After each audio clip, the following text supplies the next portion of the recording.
আমি তো বাইরেটা চিন্তা করি না, আমারটা ঠিক থাকলেই হবে।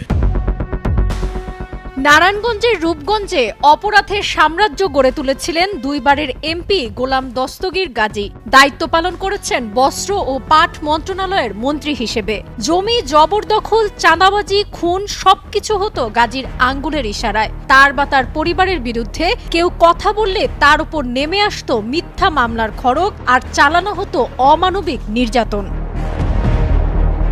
গত 15 বছর খাদুন, রূপসী ও কর্ণগোপ এলাকার মানুষ গাজীর অত্যাচার ও নির্যাতন মুখ বুজে সহ্য করেছে। অবশেষে বৈষম্য বিরোধী ছাত্র আন্দোলনের মধ্য দিয়ে রূপগঞ্জের প্রতাপশালী গোলাম দস্তগীর গাজীর সাম্রাজ্যের পতন ঘটে।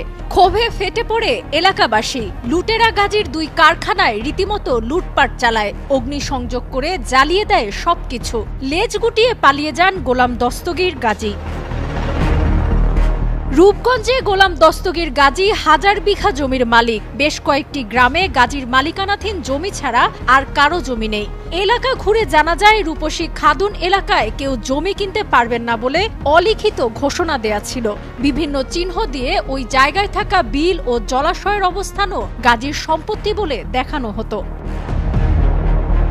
খাদুন এলাকায় বিশাল জায়গা জুড়ে রয়েছে গাজী টায়ার উৎপাদন কারখানা।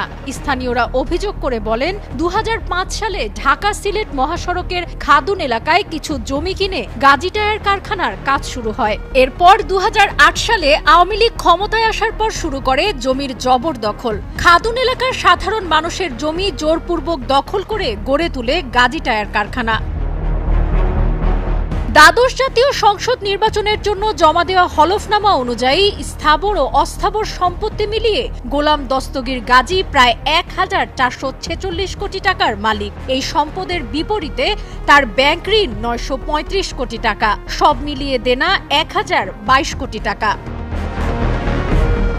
খোঁজ নিয়ে জানা গেছে, কর্ণগোপ মৌজার শত শত বিঘা জমি দখল করে গাজী পাইপ ও গাজী ট্যাঙ্ক কারখানা গড়ে তুলেছেন সাবেক এই মন্ত্রী। শুধু সাধারণ মানুষের জমি নয়, সরকারি জমি নিজের নামে দখল করেছেন। কর্ণগোপ মৌজায় প্রায় 600 কোটি টাকার জমি দখলে নিয়েছেন। এই মৌজায় সরকারি সম্পত্তি রয়েছে প্রায় 60 বিঘা। এছাড়া হিন্দুদের পড়ে থাকা কয়েক বিঘা জমি দখলে নিয়েছেন তিনি। স্থানীয় বাসিন্দারা জানান, গাজী এমপি হতে আসেনি, এসেছিলেন রূপগঞ্জের জমি গিলে খেতে। জমি দখল নিয়ে মামলাও হয়েছে। দখলের শিকার ভুক্তভোগীরা বিচার দাবি করে সংবাদ সম্মেলন পর্যন্ত করেছেন। জেলা প্রশাসকের কাছে দিয়েছেন স্মারকলিপি, কিন্তু কিছুতেই কিছু হয়নি। নারায়ণগঞ্জ থেকে রাসেল আহমেদের পাঠানো তথ্যচিত্রে ডেস্ক রিপোর্ট, সাবরিনা কাজী, কালের কণ্ঠ।